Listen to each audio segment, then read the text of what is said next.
नैब तरमीम के खिलाफ हुकूमती अपीलों पर सुप्रीम कोर्ट की समाअत, लाइव न दिखाने का फैसला। 5 रुकनी बेंच में शामिल जस्टिस अतहर मिनुल्लाह ने लाइव दिखाने की हिमायत, बकिया 4 जजेस ने मुखालिफत की।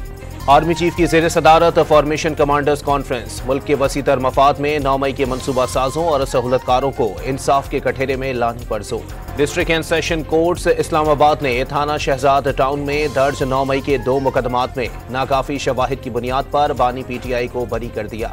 इजाफी गंदुम की दरामद में मुलव्विस करार दिए जाने वाले अफसरान के खिलाफ एक्शन। वजीर आजम ने 4 मुअत्तल अफसरान के खिलाफ तहकीकात करने की मंजूरी दे दी। कायम मकाम सदर यूसुफ रजा गिलानी को वजीर खजाना की अवाम दोस्त बजट की तैयारियों पर ब्रीफिंग। महंगाई पर काबू पाने के लिए हुकूमती इकदामात से भी आगाह किया। वजीर आजम से गवर्नर खैबर पख्तूनख्वा का बिजली और गैस की लोड शेडिंग पर तबादला ख्याल। स्विच ऑफ या ऑन करने से मसाइल हल नहीं होते, फैसल करीम कुंडी की गुफ्तगू।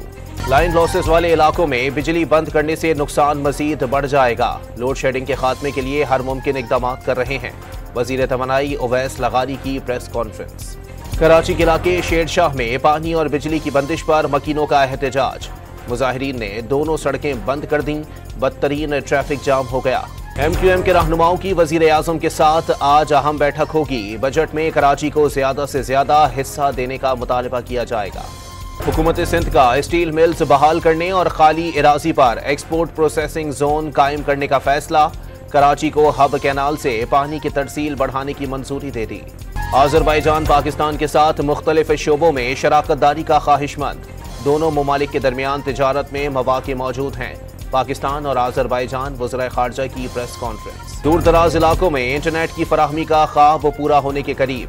पाकिस्तान अपना दूसरा जदीद तरीन मवासलाती सैटेलाइट आज खला में भेजेगा। कराची में हीट वेव की लहर, आज मजीद गर्मी में इजाफे की पेशगोई। पारा 41 डिग्री तक पहुंचने का इम्कान। दादू में पारे ने 51 डिग्री को छू लिया। और पाकिस्तान और इंग्लैंड के दरमियान आखिरी T20 आज खेला जाएगा। चौथा मैच भी बारिश से मुतासिर होने का खदशा।